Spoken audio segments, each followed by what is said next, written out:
I'm actually having to be really kind on my mind.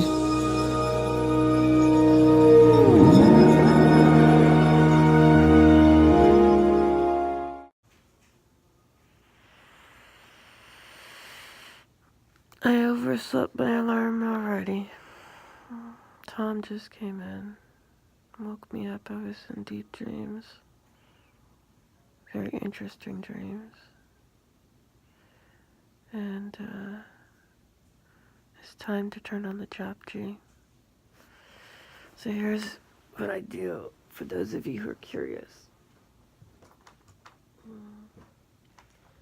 I reach over on my nightstand and grab my other phone, which I don't see. That's interesting.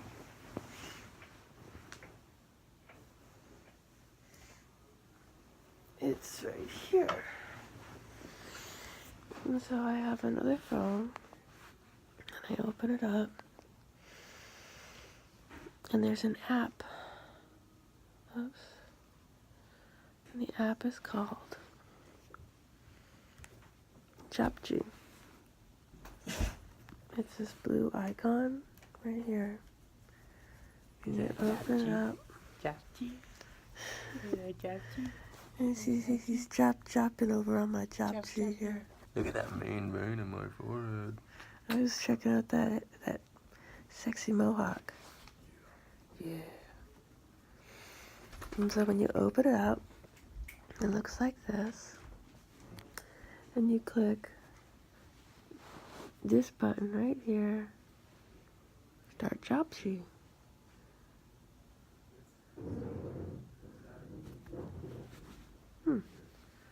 Go. Start Japji.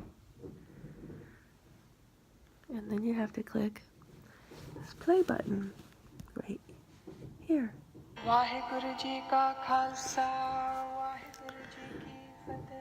And so that goes off to the side.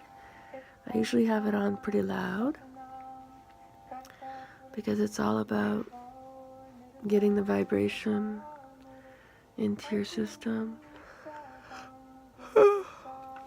And such Jugat, such happy, such Nanako Sebi, such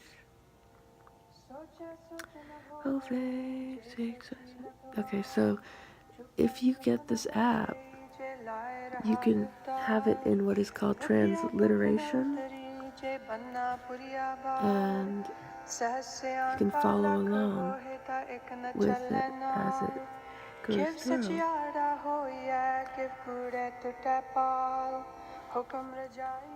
And I have the actual Hukum book, or not Hukum, it's called the Japji Sahib. The Nidam is the small book that I got in India. And that's the first thing we do at sadhana, which I overslept. We read through this Japji, and it takes it's roughly around 22-25 minutes, depending on what recording you listen to.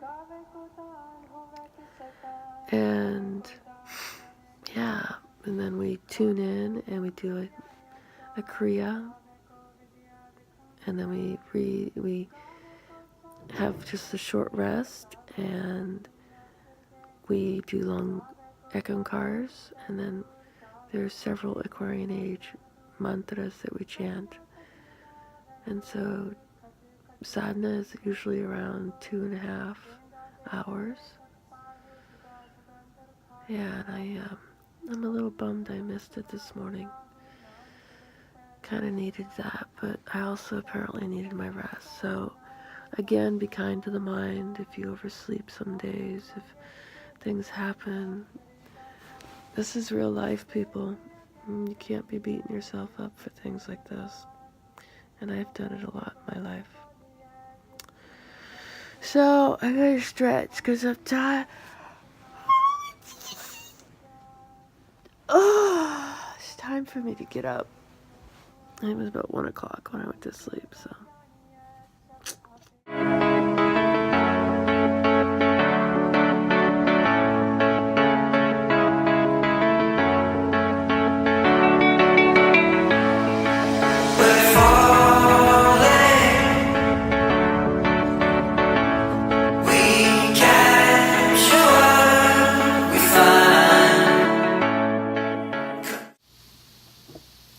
Cheers! It is Tasty Tuesday, and look what I have here. This is some of my kombucha, lemon ginger, and inside I added some bee pollen. Look at this. Absolutely delicious. You gotta get that little thumb action on. So, having a little bit of a slow start today. I'm actually having to be really kind on my mind because I fell asleep and overslept my sadhana alarm, which I admit I was really upset about because I wanted to go. I needed to go. And I finally woke up at 7:30 when Tom came in, and I laid in bed for another probably 45 minutes before I got up and started trying to move and get ready into the flow of the day. And I have a lot on my plate. I was finishing up some editing, posting, because that's what we do. And then I have to work on logistics for my conference call this evening for my Kundalini Yoga Level 2 Conscious Communications. It's not just you show up to the classes, but it's also self-study. So I have a 90-day, 31-minute meditation where I sit with my hands in lotus pose. The first 15 minutes, I inhale for one sniff of 3. Hold it for 15 seconds. Then I sniff a second time, filling up more for another 15 seconds. And then the third sniff to fill the lung capacity up through the chest for another 15 seconds. After 15 minutes, my alarm goes off and I continue with the chant that's Hara, Hara, Hara, Hara, Hara, Hara, Hara, Ji, Hara, Ji, Hara, Hara, Hara, Hara, Hara, Ji. The eyes are closed and just a sliver of light comes in, but it's just sitting in this posture. The third part of it, because there's 3 parts, and that's the part that usually gets people like, it's a lot of things to think about and do, is to go back to 5 minutes of that first initial inhale, 3 different segments for 15 seconds each time. And so I admit in the beginning it was really difficult to sit down on my mat and have patience to do it. That's what meditation is. It's the discipline, the dedication to get out of the mind and just do it and sit with whatever comes up. And for anybody out there who understands anxiety, frustration, chronic pain, here's what I go through from time to time. I was sitting on my mat reflecting that I literally will feel physical sensations that are like, I want to scream, I want to just explode out of my skin because it's like a nerve sensation. And that's what this is about. It actually brings that stuff out. That's the point of meditation, is to just witness it. Don't attach to it. Don't get upset with it. Don't react or respond to it. Just allow it. And that when you can sit with it and not, resist it, get upset with it, or try to run away from it, just allowing that energy to process, to go through to the full completion. Okay, yeah, I felt it. I'm feeling it here. And for me, it's like, it's just like, it's nerves. It's this zzz, like you just feel like you want to come out of your skin. And I've had different episodes over the course of my life with this. And it usually came out of my mouth. It usually would come out in a form of a reaction of how I showed up in my life. And I wasn't always the kindest person. I wasn't always the most patient person, especially with myself first, because that's where patience starts. And so just to feel these physical sensations again this morning, it's like, or this just brings up that, wow, okay, I recognize this for what it is, and I'm not going to attach to it. I'm just going to allow it and be grateful because it's taught me where I've been, how I'm handling it now from how I handled it then. I know what it's like when you just get so, it's like a burst, like you feel like a volcano ready to explode. And on the one hand, you could easily, on the flip of a dime or the button pushing or whatever happens around you, just attack, right? That fight or flight, it's something that kind of bubbles up, and sometimes you don't know what it is because you're not being mindful of what was. The only way you can be present in the moment is to be aware of where you've been and where you're at. And it's too easy to allow your mind to jump forward to distract you from what is right now. And so when you sit with yourself in the moment, more gets accomplished, believe it or not. I spent a few minutes on the phone with one of my fellow Kundalini yoga teachers, and we're both going through this course, and we were sharing, and I told her I was feeling overwhelmed and I didn't know if I wanted to do this conference today. Maybe I need to reschedule. And she said, "You're a divine being." And what we say in Miracles, Course in Miracles, because she's a Course in Miracles person, and she reminded me, she said, "You are divine. And the only way things happen is if you trust in that. That when we are in our head trying to do it as this person versus allowing it to be done through our divinity, what we're in essence doing is not trusting.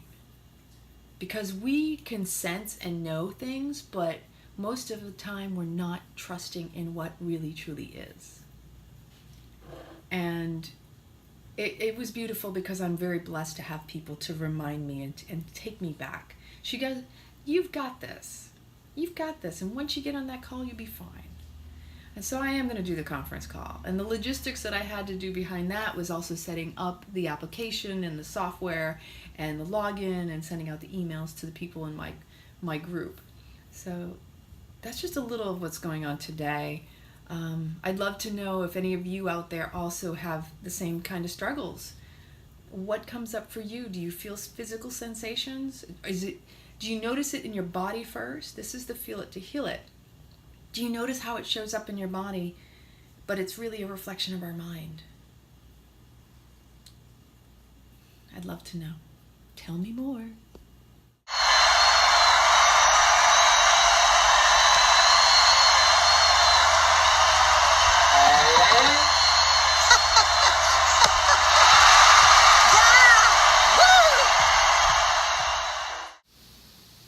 Guess what? Somebody made a little something that kind of reminded me of when I was a child. The egg salad sandwiches. Now, mind you, I don't eat eggs normally. Once in a blue moon I do. I don't believe in labels, remember. I eat a plant-based whole foods diet of food, but I don't use that word diet. I say it's a lifestyle because it is a choice. And don't beat yourself up if you fall off your wagon. Am I going to get upset because I had eggs? No. But I am going to tell you, they are divine and yummy. Oh my gosh, that's so good. So he took the egg, soft boil, or the hard boiled egg, and some ground mustard that's really yummy. And I believe the Kite Hill cheese, mixed it all together. Took one of these amazing, I think it's a Little Farmhouse Bakery breads with all the nuts and seeds on them. Look at that. Yummy. The tomato really tops it off, but I don't have any more tomato left. Well, I just wanted to share. Don't be hardcore and get upset with yourself if you feel like you've dropped off of some extreme idea that you feel you need to live up to.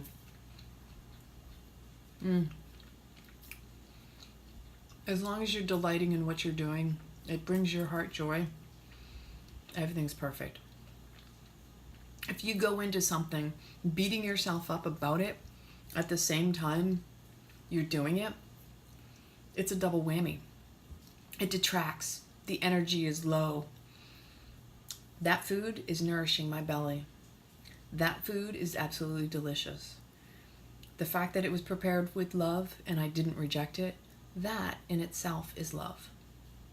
And so I know a lot of people out there, maybe somebody offers you something and you want to say no.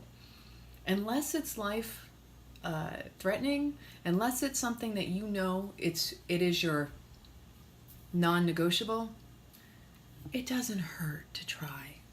And I know there's a lot of parents out there, if your child prepares you food, I don't expect you to ever say no to them because they're doing it because they love you. And any act of love should be encouraged. Go out there and just love one another. Shine on your people, everybody come together, come to love one another right here. Sometimes you just need to get out of the house to get some things done. So I am getting ready to go into my conference call. Conscious communications, it's all about being mindful, present, and taming the mind to consciously communicate from the heart. I am really excited. This is our first conference call of 3, and I will be facilitating it. I'm over at the Yoga Village because, well, everybody's out of town, so what I did was I grabbed my laptop. I grabbed some goodies. I got a bag full of snacky snacks, a little bit of dates and almonds, because, you know, that's what it's about, is making sure you're also feeding your body and your soul. It has to be a simultaneous taking care of, because sometimes we're not taking care of ourselves. And breathing fully, the breath of life, the miracle of the breath. And that's what my upcoming workshop is going to be on in August. On the 5th of August, a Sunday from 1:30 to 3:30. I'm super excited because it really is all about breathing life back into the breath, this vastness of our beings, returning to self. And when you're not breathing fully, it's usually because you're jumping ahead into the future or stuck in the past, in the anxiety of the past repeating itself in the future. When we're present, right in the moment, yo, life is golden, baby. It's just saying. But don't take my word for it. The key is having your own experience. You can have all the wisdom, all the knowledge, but if you haven't applied it, it's almost pointless. At least I know myself. I have times when obviously I fall off my own wagon. I'm going, I lost it. But I just reel myself back. And that's what I've been doing today in those moments when my back was bothering me in my practice and I was feeling the some would call it a fibromyalgia, actually, because it's a nerve sensation that gets so powerful that it feels very agitating.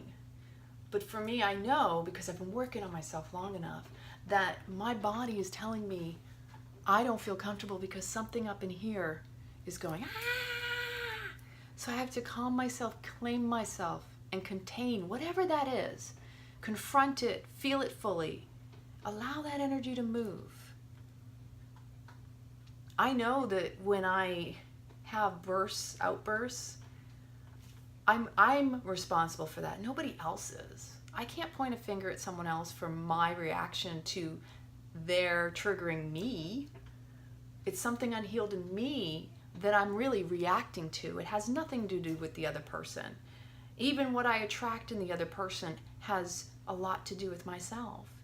If that other person is triggered by something I do or say, that's in them. But that's why we come together, because we are helping each other heal. Recognize the other as you. That in itself is the mirror that we are to one another. The good and the bad. You can't just say, oh, I love this about that person. You also have to love the qualities you dislike, because those are aspects of yourself. In my own life, when I see something I dislike, I look within now with a lot more compassion and understanding that I'm not perfect. I've been there. If I can recognize it in someone else, it means either I'm doing it, I've done it, or it's still present within me. because they're all different aspects of ourselves, whether we had taken action on it or just had a simple thought about it. And so you don't beat yourself up like I have all my life if you can help it. I can say that, actually. I can tell you not to do something, but have your own experience. But be mindful of it. And try to be more present.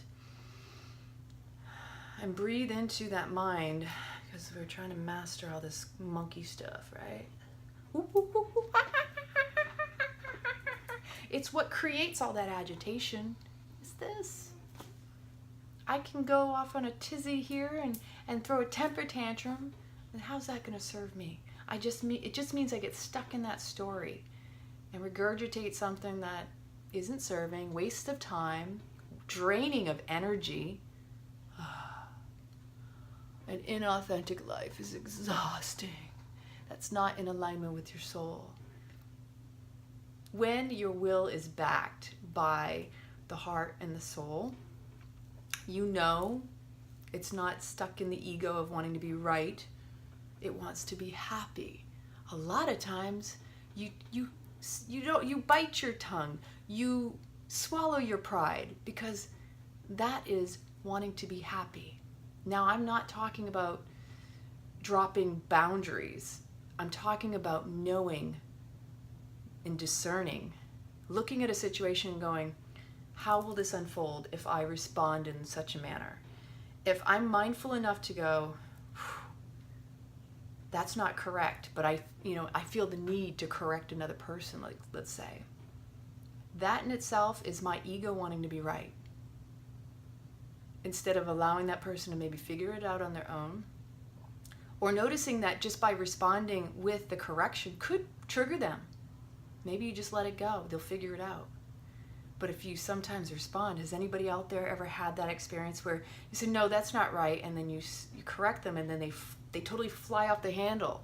And you have to recognize where another person is at, and if they're receptive, and if your delivery is going to be loving and compassionate. It's a lot to regurgitate and reflect upon, but it's key in opening lines of communication with compassion and understanding, right? We have to stand under others to also recognize we're not all perfect. We all got our stuff. And that really, in the end, we all just want to be loved and appreciated and accepted. So just hug your inner child, hug the other person and their inner child, no matter what you're going through, whatever's coming up. And I'm going to get on my conference call now, because I apparently went on a tangent like I can do. I'm going to munch on a couple of dates and some almond butter.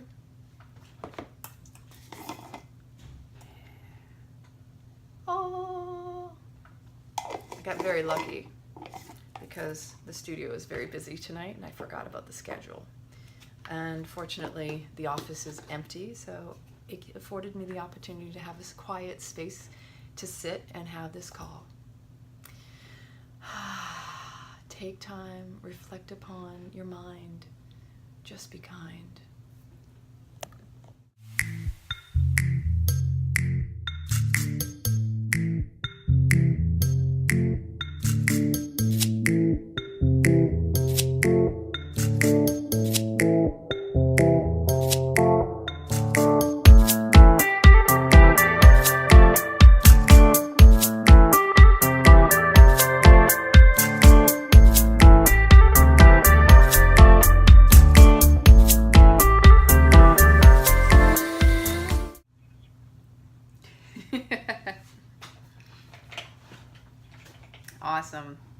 Awesome. Thank you everyone for signing in, tuning in, and let's tune out with one long Satnam together.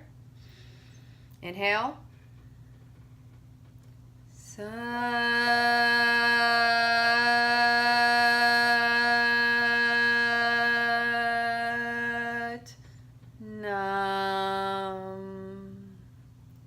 Here's to a deeper understanding of self, to have the patience, compassion, not just for ourselves, but to extend it to those we love and those around us. Satnam.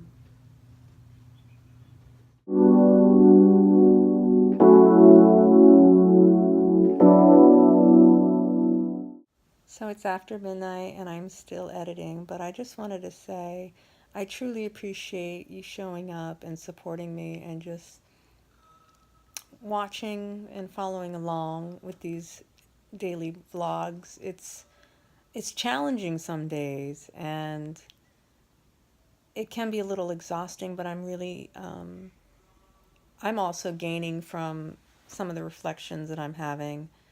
Tonight was a beautiful night. You know, I was surprised when I came home.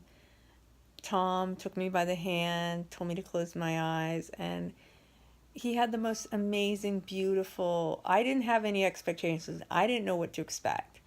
And boy, did he deliver the most beautiful, beautiful picnic bench with beautiful colors. If you check out his vlog behind the scenes, um, I really appreciate him more than I think he realizes.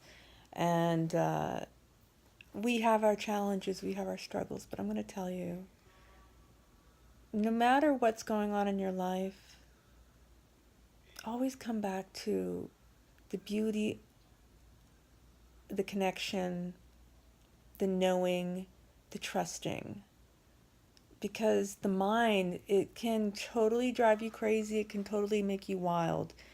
You know, in the back in the day for me, it was really easy for my mind to rule and want to be right all the time.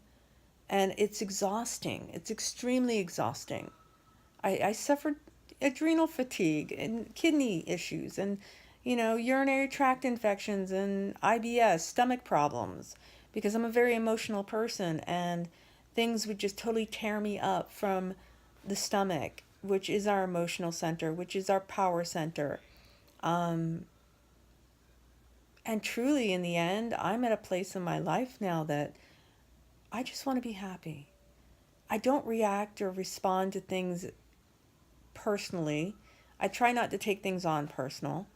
Once in a while, yeah, I have my triggers. Everybody does. But at the end of the day, the reason I do my practice, the reason I show up every day, is because I've seen how much my life is a miracle and a blessing, and that I have grown significantly in the past year, in the past 10 years. I've watched the people in my life completely transform through my own practice, just being in my presence. And I don't have to do anything because that's not for me to do. I just do me. That's why you do you. You can't fix anyone. We're not broken to begin with.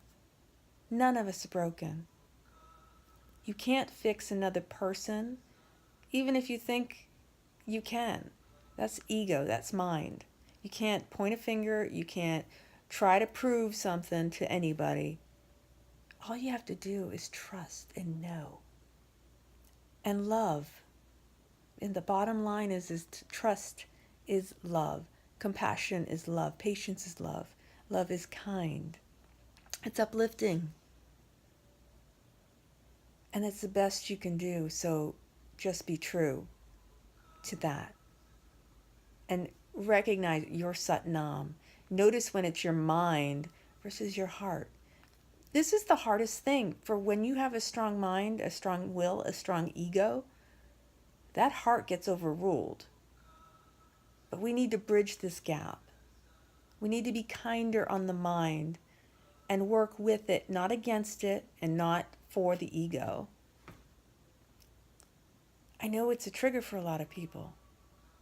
You hear all the buzzwords, you hear all the talk, this whole, oh, you're all airy fairy. Well, guess what? Why not soften within and allow the world around you to soften for you too? When you do the work, you will see the miracles unfold in your life. You just have to trust. So the beauty in relationship, in any relationship, is you can see the beauty of it, or you can see all those tiny little minute negative qualities that maybe that's something that's easier to hold on to because it's easier to think the worst of something when you have the best. But you deserve to be happy. So take that best and amplify it, expand it, appreciate it, let it grow. Because if you constantly return to nitpicking in the little stuff in any relationship, you may lose the best thing you've ever had. And I'm going to tell you right now, you need to trust in your heart first. Always trust. And show up for you. Because that's what's going to give others permission to do the same. Stay tuned for tomorrow's episode 21. I'm going to get some more editing done and I'm going to sleep. I love you. Keep it raw, stay rad. You do you.